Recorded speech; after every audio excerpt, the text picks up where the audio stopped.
Hail, I'm Eric Wordweaver Sjerven, Gothi of the Ridgar folk here in East Texas. I would like to welcome you to the Raven's Call. This is a show where I ramble on about different heathen-related subjects, just kind of whatever strikes my fancy. It sets my mind on fire at the time. Big UPG warning at the beginning of the episode, like always. I am a middle-of-the-road heathen with tribal leanings, very organic in my approach. I am not a hardcore recon. I am not a fluffy bunny neo-pagan. I am somewhere in the middle, and that is where my comfort zone is.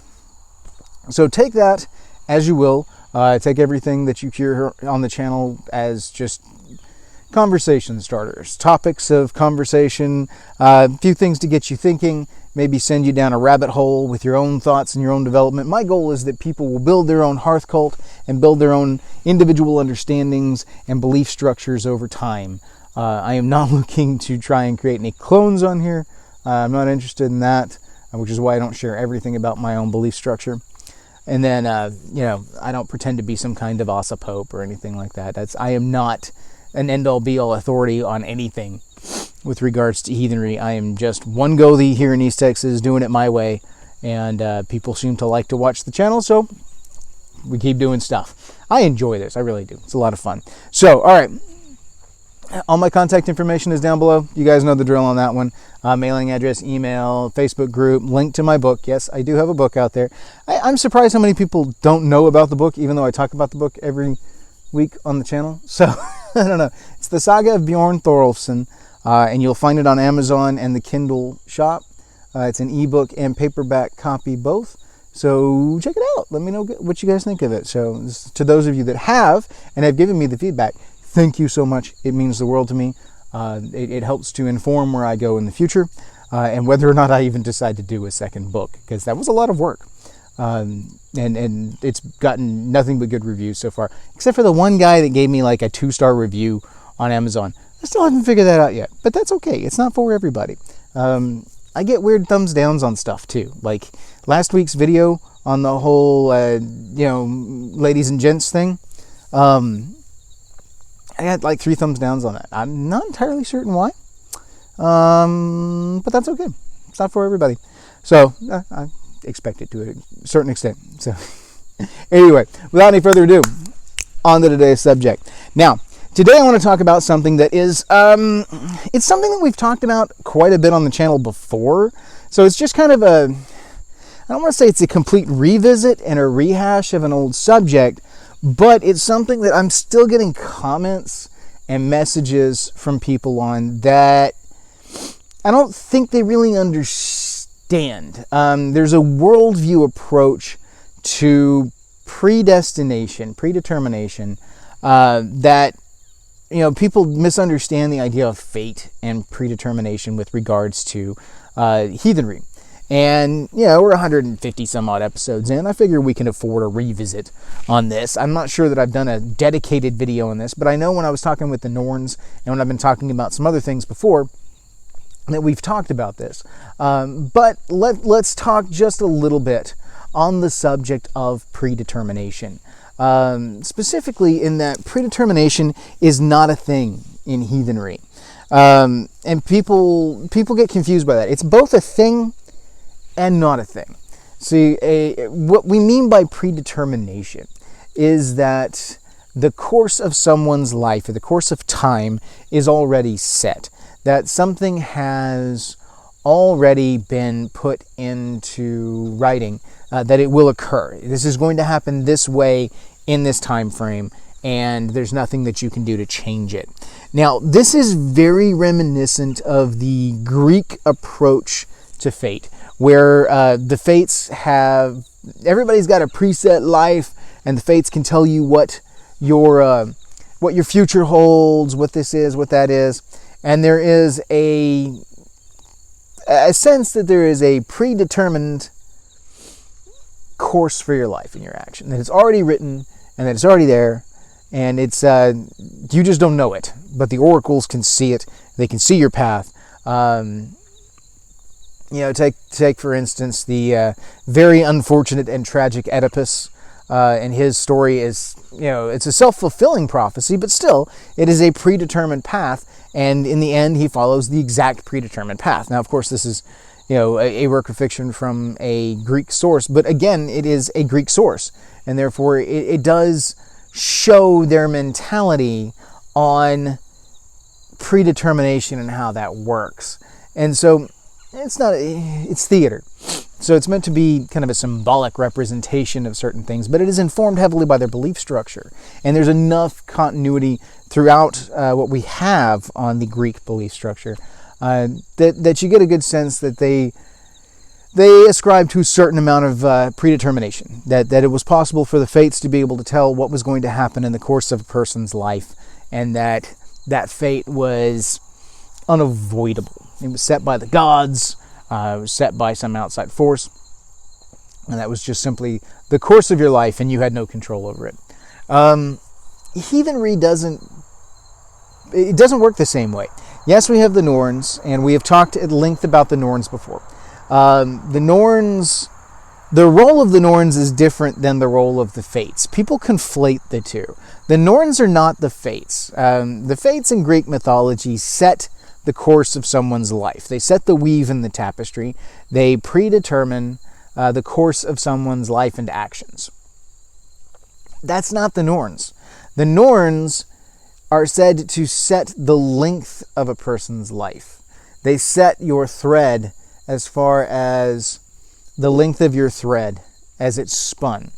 So you get, with the Norns, and I talked about this some in the Soul Complex, I've talked about it some in the Norns, I'm going to talk about it again here.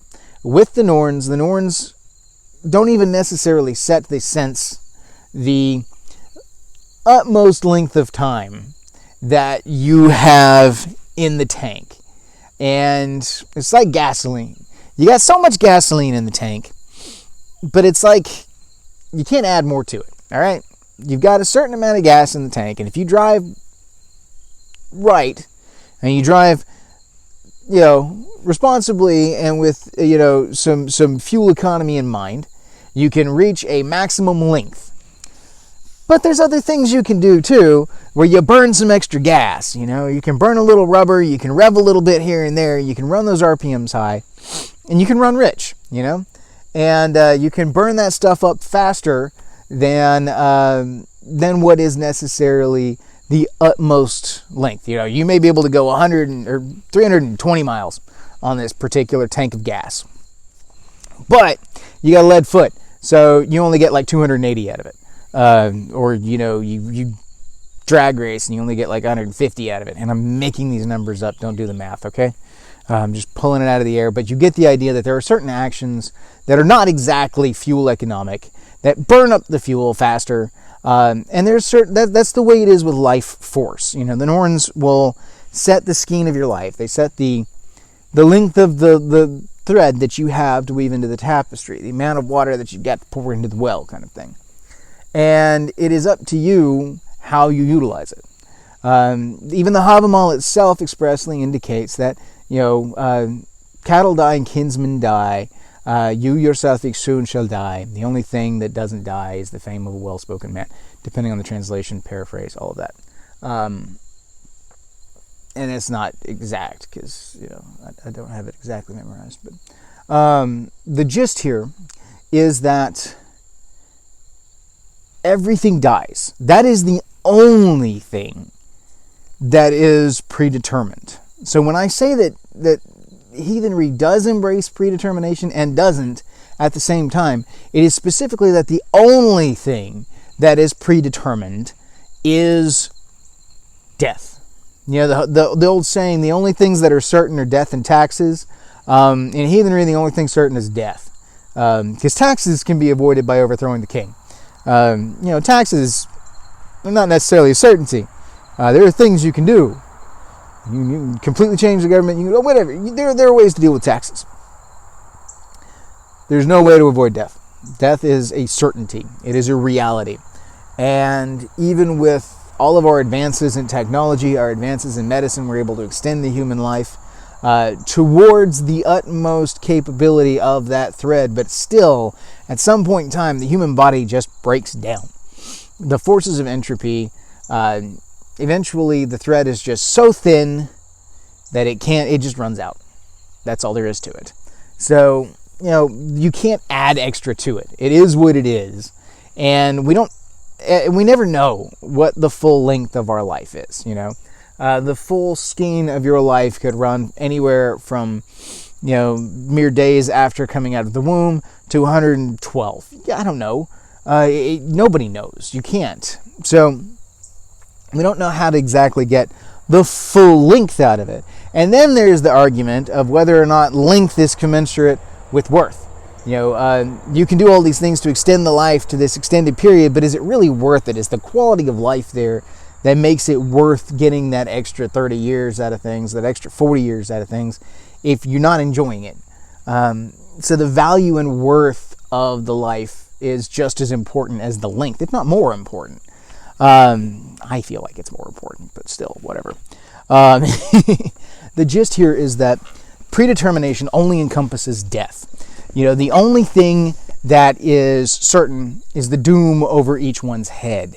Again, from the Havamal. And that is specifically predetermination within heathenry. The only thing that is set is that you will one day die.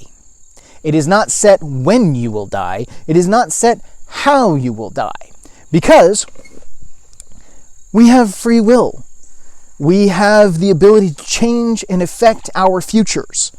There is cause and effect. You know, I haven't really delved into heathen causality, but we're going to touch on it here a little bit, okay? There is orlog, and there is the active now, vertandi, the weird, the moment of now, the moment of action, and there's shuld, the future, the probability. What we do is essentially set up a temporal vector that is starting point from orlog, passes through weird, and sets towards shuld's potentiality. There is no fixed point. It's not a line. It is a ray. It is a vector, because it starts back here with our orlog. And the only way we can affect the angle of that ray is through action in the weird. We can change the pitch and yaw of where we are in this exact moment. We cannot change anything about orlog. Orlog is set. It is a fixed point. But there's a variable here at weird, and we can adjust that within our limitations. We can adjust this. And with that, you change the vector of shuld, of where we end up, what the future and the probabilities are. So that's essentially the format of heathen causality. Is it is set within the paradigm of the Norns. If we're going to use the Norns kind of as a metaphor for this process, you've got urt, vertandi, and skuld. Orlog, weird, and future potentiation, for which there's not even a specific word that I am aware. So the way this works is that orlog, action from the here and now, passes into orlog. Because once it is set in the here and now, and is no longer the here and now, once it has become real, it is set into the course of things. And so this originating point, the line back here may look kind of like this because we've changed the vector through our actions all the way, but this is set. This is the pattern. This cannot be changed. This is what is put into the well. It is the active moment here in the moment of becoming that is that variable, that free will. This is where free will exists in Vertandi. Vertandi is free will. This is that moment of weird. Weird is free will. Weird is that moment wherein everything is, the energies of everything around you. It is potentiation becoming reality. This is something that could be becoming something that is. It is the moment things are made real, when potentiation passes through the permeable membrane of the here and now, and through weird becomes reality and is set in orlog because it cannot be changed. You cannot go back and alter it. You can change current perceptions of what may have happened in the past, but you cannot change the past itself. That is impossible. What is set, and you can't go back and alter those things. So, running with this potentiation, there is no predetermination, because any action that we take here in Vertandi alters that ray, it alters that vector. Now, ultimately, you've only got so much that you can do with it, okay? We've only got so much energy in the tank. There's only so much length in the thread. Eventually, it's going to play out, and eventually, entropy sets in, the system breaks down, and the body just no longer can handle things. So the body will eventually die. That is certain. That is inevitable and unavoidable. And when you accept this, it changes some things mentally. We're going to come back a little bit to the baggage element of this here in just a few. But the potentiation of death, the certainty of death, is there. It's a thing. It is unavoidable. Everything else is potentiation. Everything else is ephemeral from the here and now until that point of death. We do not know when that point of death is going to be. We know that we are born with a certain amount in the tank and that we can spend it however we want.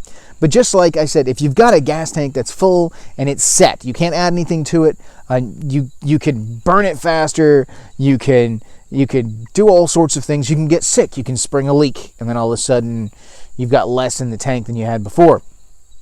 You can do unhealthy things, which would be the speeding and the drag racing and things like that. May represent things like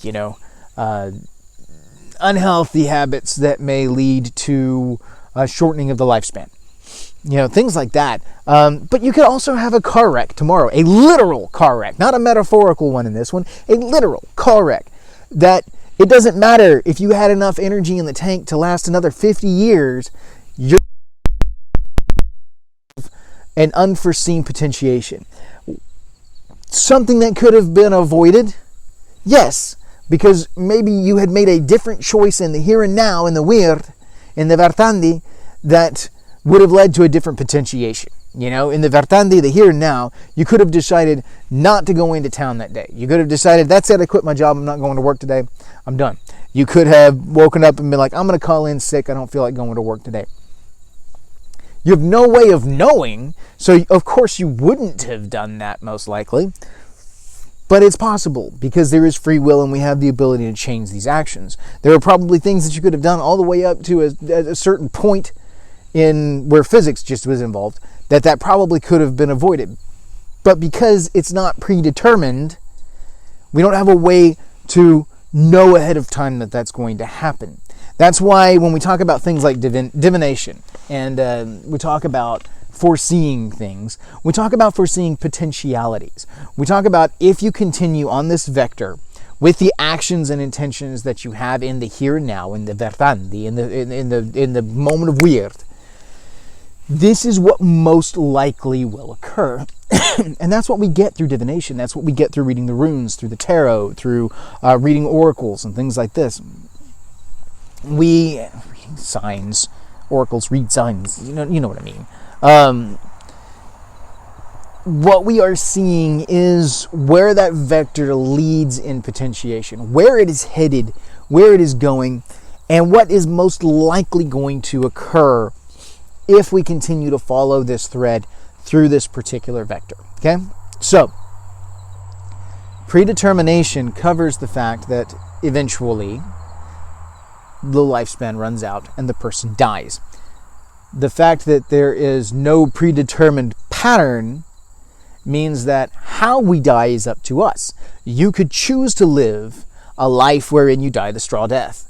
You go, and honestly, there's nothing wrong with the straw death. That's a warrior cult thing. Because they value things differently, and they value the combat and the war and the valiancy of going out there.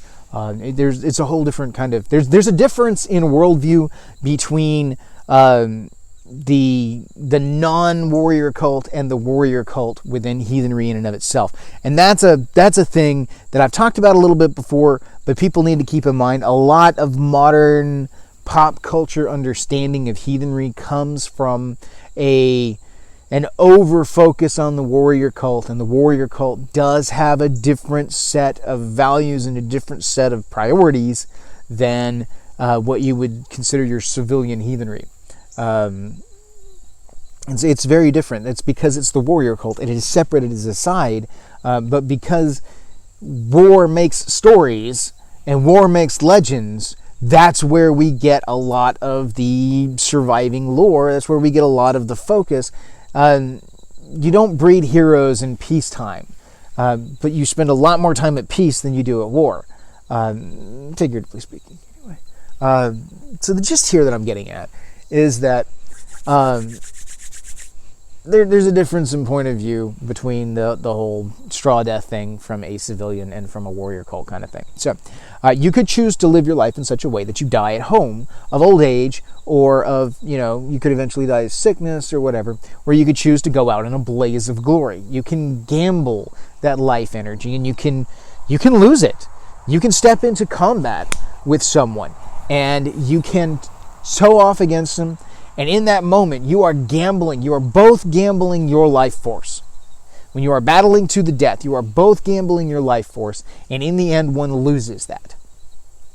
Now, I've talked before in the essence of sacrifice and the element of potentiation, and that potential future, that potential energy, that was the rest of that skein that has been cut short, becomes an offering that can be given to the gods. That's why a sacrifice works the way that it does.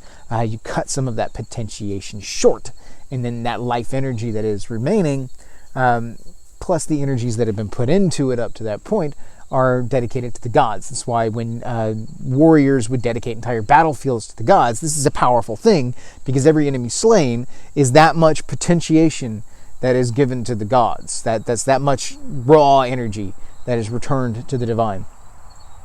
It's a complicated thing, but still, it's potentiation is such a huge element within heathenry, but yet it's not, because there's not a written focus on it, because you can't write about potentiation. If you write about potentiation, then it becomes conjecture. If you write about potentiation, then it comes to pass, then it becomes history, and it's no longer potentiation. It's just fact. It's become real. Wibbly wobbly, timey wimey stuff. Heathen causality is something that is constantly in flux. It is informed by Orlog.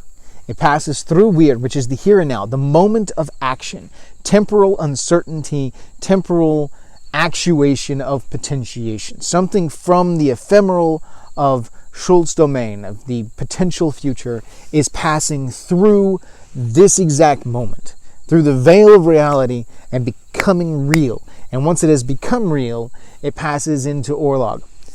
It is only accessible to us in the here and now, in Vertandi's domain, because we live in Vertandi's domain. We are fueled by Ur's domain.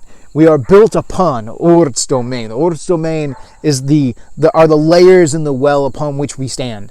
That is, if we are swimming in the top layer and we can only breathe when we have our head above water. So we literally exist in the layer of the well that is both in the water and out of the water at the same time. We exist in that permeable membrane. Remember that whole focus on permeable membranes that I have. We live in that permeable membrane that is above water and in water. And in that moment, that surface of water is where we exist, right? In this top layer. All of the layers below are the layers that buoyantly hold us up, that feed us, that support us. Everything that we are before is held aloft by that. And then all of the water that comes down from above into the well, that rainwater, that condensation, the dew dripping from Yggdrasil into Ur's well, that is water that is condensing into pooling water. It comes from an ephemeral state into a physical state, passes through the permeable membrane that is the surface of the water, through the mirror-like sheen of the surface of the water, and into the depths of the well. And then it becomes well water. It travels between rainwater or dew water and well water by passing that permeable membrane. We live in that permeable membrane. That is where we are. So, predetermination would mean that all of the shapes of this are already set. And that's not how that works. That it just isn't. That would take away free will. That would mean that we do not have free will. We do not have freedom of action, freedom of movement. and that would be to insult the gift that Odin gave us when Odin Villiende, or Odin Loder and Hoder, Honir, gave breath and life to Ashkenembla. And okay, I am very much, a lot of people are like, well, you're not religious, are you? I'm like, no, I'm extremely religious. I'm just not a religion that you guys recognize or understand. I'm actually very religious. I'm also very spiritual. The two are not the same thing. They can go hand in hand, but they are not the same thing. Sorry, the mosquitoes are still finding me, despite it not being swarming hour. Anyway, I'm very much one of those that believes the gods created the world. When the gods created the worlds, in general, worlds, they created Ashkenembla. They created... Now, I understand that a lot of the lore is metaphorical, but I do believe that the gods guided the creation of humanity. I do believe that the gods had a hand in shaping the world. I do believe that they gifted us free will in the process. That spark of divine madness, the uncertainty, the wildness, that is the Odr, the gift from Odin. That is the essence of why we can do what we do as human beings. That is the essence of why we can build skyscrapers that reach into the heavens, why we can dig miles beneath the earth and find new things, crazy things, and yet other creatures on the planet that have very, very similar capabilities to us can't bridge that gap. We have that divine spark that sets us apart. That's what makes humans human. And I am one that believes that the gods created mankind. They didn't just create white folk. They didn't just create Northern Europeans. They created all of humanity. All right, there. That's out. We're not coming back to that one. I absolutely believe that the gods gave us free will. And to believe that predetermination is a thing is for me to deny the very free will that is the blessing of the God that I hold most high and dear. Because I'm an Odinsman, and I very much feel that the gift that Odin gave us is that spark of creativity, that spark of free will. All of that is held within there. That divine madness holds creativity, it holds free will, it holds the ability to dissociate from the material and into the ephemeral. There's so many things that are encapsulated in that wild energy that Odin gave us. We could spend our entire lives focusing on that alone. Berserkers made a specific art of utilizing this element of the gift of Odin and harnessing it in a specific way. They tapped into that divine madness, and whether you're talking about berserkers or you're talking about Ulfednar, these tactical forces or whatever, however you want to view it, and again, that's very specific to late period. That's a lot of Viking-esque kind of stuff. They're very complex individuals when you look at them, and it's not as simple as just berserker rage. It's not like a D&D berserker. I mean, these are people that were very difficult to be around because they had tapped into that wild unpredictability, and that divine madness permeated a lot. And so it manifested itself in ways that many of us would see as almost bipolar in nature. So there's a dissociation that occurs with it, again, tied to the divine madness, the abilities given to us by Odin, the altered states of mind that we can reach to gain spiritual and religious connection. We are unique individuals that exist in the physical, the spiritual, and the divine all at the same time. We are a weird mix of all of these elements. And most of the creatures that we interact with in the world are a mixture of spiritual and material. They don't necessarily have that touch of the divine that humans have. There may be some exceptions out there, but in general, humans are the ones that have that touch of the divine.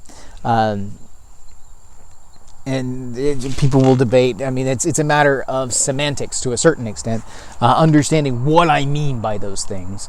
It's not to say that these other creatures weren't created by the gods, but whether or not they were given that spark of divine madness, that's where the trick's at. This is where poetry comes from. This is where great creative arts come from. This is where berserkers find their inspiration, their rage, where athletes find their zone, where warriors find that moment of stillness before action takes place, that moment where time kind of slows down, that hyper awareness of weird, of the moment, of Verthandi, the ability to step out of that. And some of that, of course, is coupled with the Fera, with the natural spiritual energies that come along, which we get from the natural world around us. I mean, there's a lot that goes into it. We're complex creatures. That's why I refer to the soul complex as a complex. We are complicated. And that's a good thing. That's what makes us what we are. So, free will is a thing. It has to be.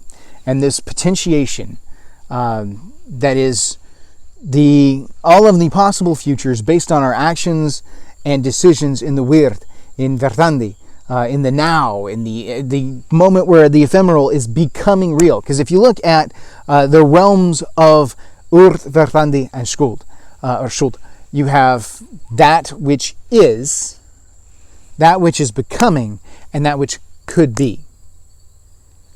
That which is that which is set, that which has already become real. That which is becoming is Vertandi's moment. The old adage that, you can't step into the same river twice, of which I counter, a man cannot step into the same river once because his action of stepping into the river changes the river, and it was not the same river that he intended to step into because his action of stepping into the river changed it, and it changed him. And so in that moment, neither of them are what they were before. Again, it's in with the whole transition between Verthandi and Skuld, Ord. Verthandi to Ord, Weird to Orlog. But that is the thing, that's the thing. We are talking about passing through the permeable membrane that is the here and now. Everything for me comes down to permeable membranes, and there's a core set of things that I come back to when it comes to heathenry. Permeable membranes are a huge thing, which is why things like threshold magic are so powerful, is because they wield the potentiation of permeable membranes. Our gifts to the gods have to transition through permeable membranes. Everything about our interaction with the sacred and the divine is the art of navigating the permeable membrane between the sacred and the profane. That is religion. Religion is the art of navigating the permeable membrane between sacred and the profane. Spirituality is the art of navigating the permeable membrane between the physical and the spiritual. Whether that be the natural world and the spirit world, or that be the natural world and the spirit world, like our ancestors and stuff. And then, then of course there's metaphorical permeable membranes such as those that exist between social constructs. And that's culture. That's navigating the permeable membranes between social entities, social constructs. That's culture. So that's the cultural element, the spiritual element, and the religious element of heathenry. It's all about navigating these membranes or these boundaries or these borders between these things and being able to effectively navigate them to a specific purpose, a reason, a point. And so this is why I have held off on doing anything with like heathen causality, is because, wow, it's a rabbit hole. I can go on for ages about heathen causality, potentiation, how we affect certain things, the twisting of Orlog and Weird. This ventures when you start talking about the impact of Orlog on our Weird, and how we correct that. Like, for instance, thinking about it in this term of the vector of potentiation, you have very negative Orlog, right? Let's say this is the line of positive, negative. So you've got like good luck up here, bad luck down here. Past actions, you may have started with good luck in the past. Bad actions have brought the family along a vector of causality down to the negative, and we've got bad luck going on here. And you are here. You exist in the here and now. This is your moment of weird, your Vertandis moment. And there is a certain sway that you have in correcting the vector. Is it enough to go straight up and fix everything that has happened before you? No. There's a certain kind of sway that you have, and your might and main affect how much that sway is. The more might and main you have, the more you can affect the sway within the vector of causality, which is why heroes and great individuals of great luck, the amount of luck that you can bring to bear to change that vector, and that can affect great things. Great people affect the vectors greatly and can affect the vectors of those around them. So you've got all this negativity here, which means you've got negative aspects going on with the luck, and that person is trying to correct that vector so that it goes up in the future, right? But this is the moment of weird, and we surround ourselves with those other people. These are still actions and choices that we make. And even though we're trying to drive this line up, if we surround ourselves with other people that have a negative pull, it's going to pull our vector back down. And so even though we're trying to climb out of the negative and into the positive, being around the wrong people can pull that line down. But being around the right people with a lot of positive pull will help to affect the pull of your causal line leading forward and help to lead out of that negative orlog, that negative luck, the bad luck, and into more positive luck, more good luck in the future. Which is why you want to tie your wagon to people who have good luck and who have positive effects on your orlog, your weird becoming orlog. You want to mix weird mix that here and now, that causal effect of potentiation becoming reality. You want people who are bringing good things from potentiation into reality, and you want to pull everyone's vector up. And that's the goal. When you've got somebody that's very askew, like you've got tribal vector that's largely this way, but then you've got somebody who enters the tribe and their vector is a hard down, that will affect the pull of the tribe. And if it's hard enough, it'll affect it quicker. If it's not, if it's like a gradual decline, then yeah, it can affect it, but the general upswing of the rest of the tribe, statistically, mathematically, will kind of round it out. See, I'm taking Heathen Causality, Dertandi and Skuld. I'm taking weird and orlog and potentiation, and I'm talking about it in mathematical terms. This is ridiculous, okay? But it works in a metaphorical level. If someone's weird has got enough of a negative turn, then it's going to pull that whole thing down faster, and you will see quicker degradation within a tribe. You get somebody within a tribe who has got very, very poor luck, makes very, very poor decisions, has inherited some very bad luck, and has done nothing in their current orlog to fix it, or has done not enough in their current orlog, in their current weird, to fix what they've inherited from orlog, then their luck, their negative luck, is going to pull down the whole luck vector of the tribe, and it can happen very, very quickly. It can be something that, if it's just kind of a gradual toxicity, a lot of that toxicity that you hear people talk about, that's negative luck. That's negative weird. Toxicity is that making of negative choices, taking of negative actions kind of thing. From there, I mean, if they're toxic enough, they'll pull everything down. If it's just kind of a gradual toxicity, then you may be able to compensate for it, and you just won't reach the heights that you would have without them. Or you may be able to correct their course enough that they actually enter into a positive upswing and can correct that. But if it's negative enough, you're not going to be able to pull that up for them. You're just not. If they're still being actively toxic, actively negative in their current weird, if they're actively making negative choices and spinning negative energy for themselves, that's just going to pull the future potentiation down for the entire tribe. So you have to recognize that and cut that out before it has that effect. That's not always easy to do. I have made the mistake of letting that pass for too long before on a couple of instances. And you learn each time, but it still gets through. There's no way to guard from it completely. Some people are very, very good at masking toxicity and negativity. And sometimes you have confirmation bias and just don't want to see it, and so you don't, even though others from around may already have seen it. It's a thing. So I've probably said it's a thing enough that those playing the drinking game are dead by now. Yes, there is, from what I understand, a growing, budding drinking game that's built around my videos. And every time I say it's a thing, or a big UPG warning, or I think oof, that was on the list. I don't remember. There's a certain number of phrases that I say all the time.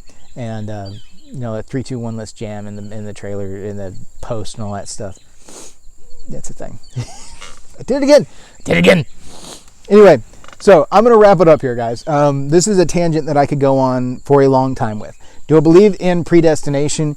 Yes and no. I believe there is a predestination and that we all will die. It will happen eventually. It doesn't matter how much you affect the course of life. You cannot extend life beyond the certainty of death. It will happen eventually. It will happen eventually.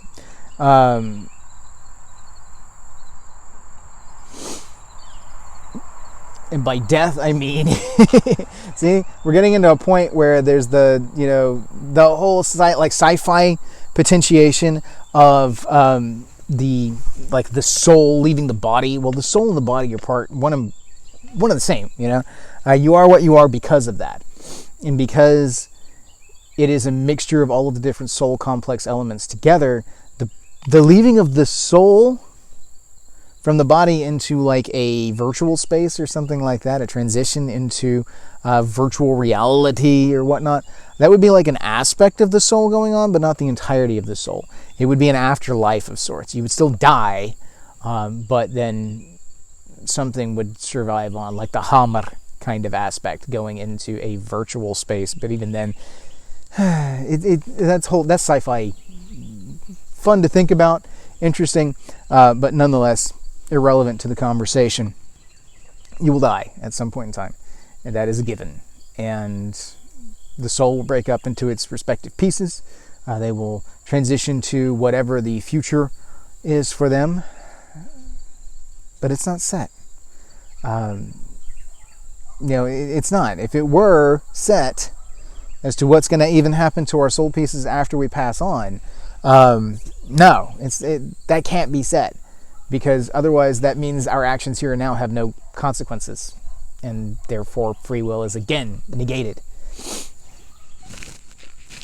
You're born and you die.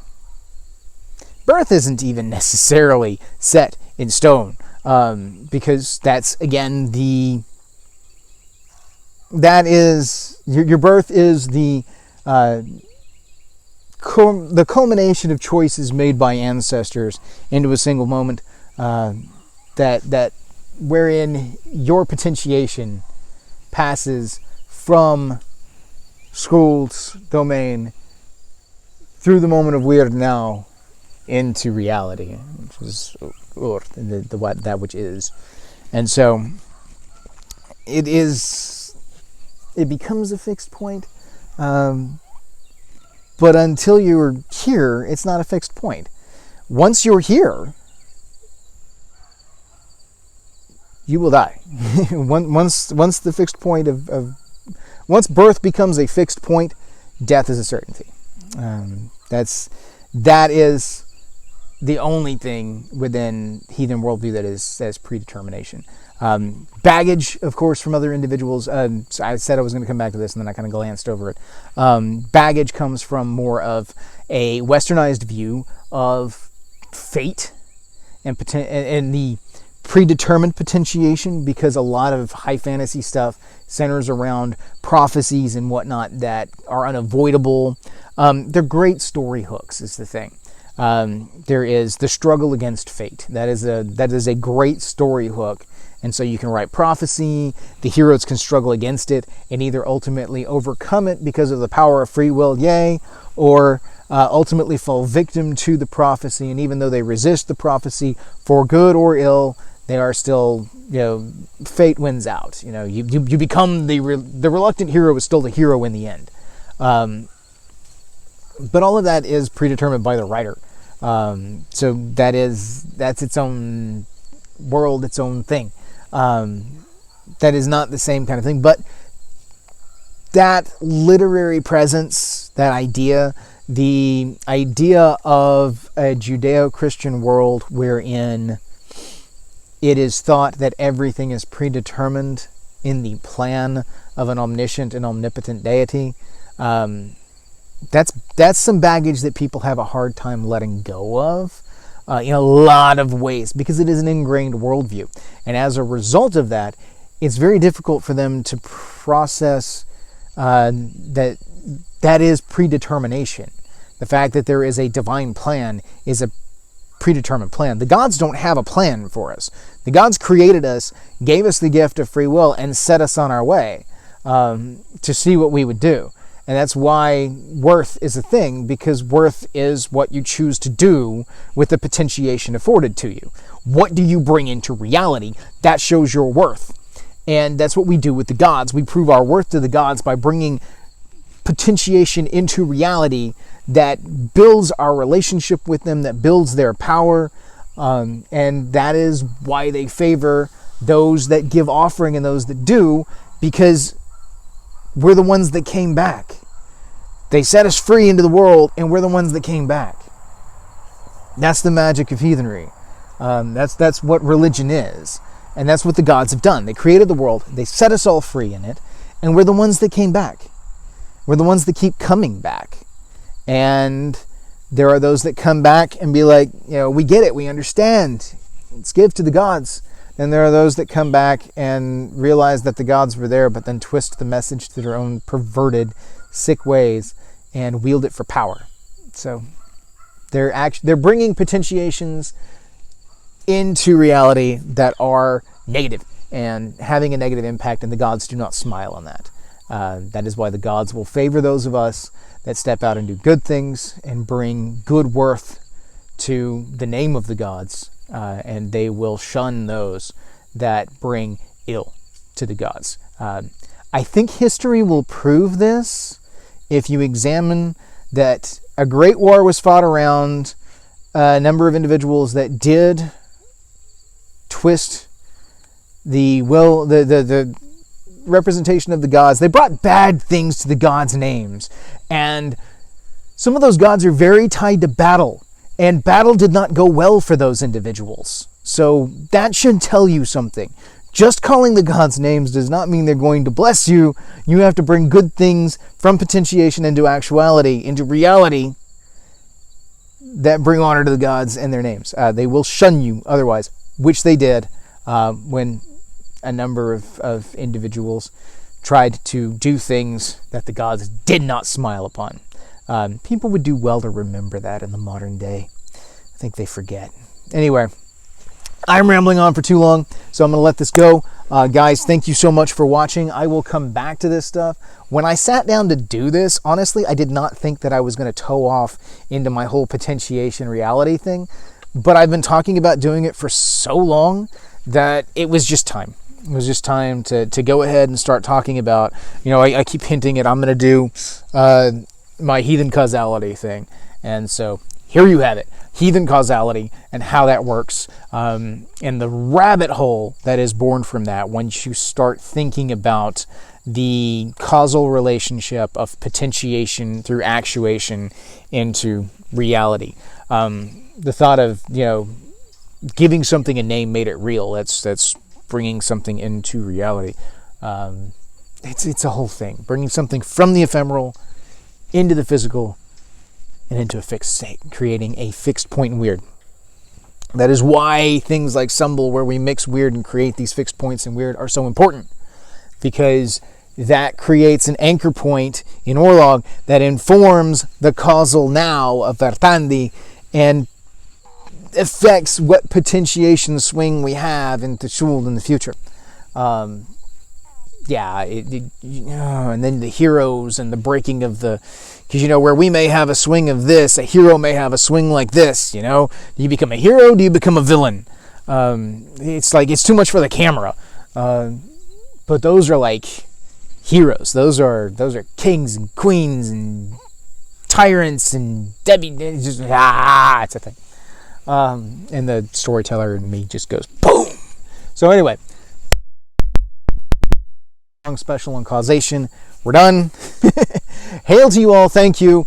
Comments down below. You guys know how it is. Jump in on the Facebook channel. I will try to get this up as quickly as I can. I have to play with my new editing stuff, and then I may abandon all of that and do it on my old platform just for time's sake, because it's much later than I intended to even do this, and so I still have to have time to upload, etc., etc., etc., etc. So, thank you all. Hail to you. May your hearth fires burn bright.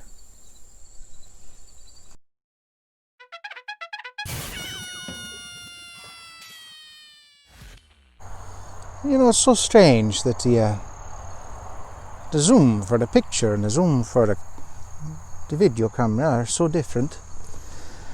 Oh, bloody hell. Alright, so, later on, yes, I'm back in a polo shirt because I had to make some runs, and I don't do this whole not working thing well. I don't do downtime well. I've been busy. So, you know, filling with home projects and this, that, and the other. I've been so busy, I've actually had less filming time than usual. I keep thinking I'm touching the microphone, and I may well be. I'm going to try and move this down just a little bit. There we go. I should be able to turn my head now without clicking it. Yeah, it's crazy. I've actually been so busy that I haven't had time to film, and so now I'm going to have to cram film, edit, and upload all in one day and see if I can pull it off. We'll see. On the upswing, I did upgrade some of my editing suite, as it were. Some new hardware that may help with the editing process, at least. Not much on the filming side of things, but you know, there's a little bit of a difference in how I do the editing aspect of things. So we'll see. The gist here being that it should allow me some new creativity with editing. We'll see. You know, I still got to learn it. I just literally got the upgrade piece yesterday, and so that'll be fun. But it won't make a whole lot of difference because with the internet that I have out here in my property, I'm having to upload low-res copies of everything because I can't work with it. I'm having to film in low-res, and then I'm having to download, to compile it in low-res, and then I'm having to compile it again to bring the file size down enough that I can actually upload it with my 4 meg down, 1 meg up internet that I have out here in the sticks, which I'm doing pretty good there. It could be satellite, at which point there wouldn't be a show. We wouldn't have anything, because nope, satellite I did. They had like a 400 meg a day cap. Now that's changed. The one that I had was particularly atrocious, and I hated them, and I still hate them. I won't ever go back to that company. I'm not going to slander them on the internet, but yeah, I'm not a fan of satellite internet at all, and one of the big names in the industry did me dirty, especially after the tornado, and I'm not going to play with them again because I'm done. I'm just done with them. So luckily the local cable provider can get me DSL to the house. It's just we're 4 meg down, 1 meg up. So you guys get the low res until I can figure something else out. Hey, look, dead mosquito. That one actually, I felt that one. Anyway. Oh, bloody hell. Oofta. So updates, not much update. Still without job at the moment. I have had an interview. I'm waiting. I have to wait back until after the 20th to get some kind of a verdict on that, because one of the key individuals is out of town until then. There's some other things that are rolling around in the background that may be a possibility, possibly something tied to my family's business, which that would be, if I could somehow get back into the family business, that would be really cool. That's the tribal part of me that wants to be, I want to go back to work at my dad's shop. It's a thing. It's a financial thing, and bad. That's a whole, that I could do an entire episode on that alone, and that's way too personal. So we're not going there. But anyway, just needless to say, I have some options. I'm still deciding whether or not I'm too burnt out to go back in and do more LCCA work. We'll see. I mean, I'm good at it. That's kind of, I'm uniquely trained and groomed to do LCCA work. I can do it well. And I liked the facility that I did it for, but I also have been doing it for like 10 years as an LCCA, 15 years in the industry as a whole, and the state's just getting stupider by the day. So I don't know. We'll see. I may change my tune and decide that I want to try something completely different. And now for something completely different. There's no telling. We'll see. I don't know. We'll figure it out. My luck is strong. I'll find a path one way or the other, and I'll do my tribe proud, and all will be well, and we'll just rock on. So, no real D&D updates this week because we're between sessions at the moment. So I'll update you guys on that when that comes around again. For those that don't know, this is a shameless plug for the system, dndbeyond.com. They're not a sponsor. I get no money from them whatsoever. I just love their service, and it's really cool. Actually, they get money from me. Probably too much money from me. I like D&D Beyond a lot. It's pretty cool. Lets you track your character sheets online, build your encounters online, all kinds of stuff. And you can get access to source books and all that. Character Builder is really, really robust. I love that system. It's really cool. So I take advantage of it every chance I can. So that's your D&D tip for the week. DM tips. I don't know. As a player, you could take it or leave it, but they have a free service for players where you can just sign on, create a character sheet, and then log into a campaign that somebody else is running. I have a paid account because I'm a DM, and I freaking love it. And I can share out source material to all my players. I can build encounters and run my encounters through there. I can build magical items that I can add to their inventory that will automatically do all the math and stuff on their character sheets for homebrew magic items, which is cool as long as you know how to do it. That's still something that the system's working on, so they're going to work the kinks out of that system as it goes along. But I'm liking what I see so far. I'm really enjoying it. So they've been around for quite some time, I think, a couple of years anyway.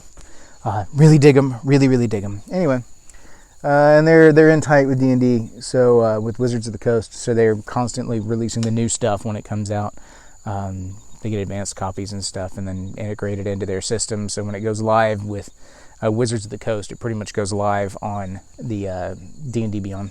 So, because I think they've got some kind of licensing set up where Wizards of the Coast gets cut. Anyway, I don't know why I'm plugging a service that doesn't sponsor my channel, but it's just cool D&D stuff, and I like it, so whatever. It's just fun. So, all right, commercial for somebody else now over. Free advertising.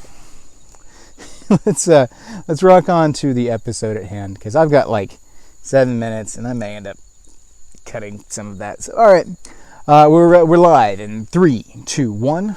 Let's jam.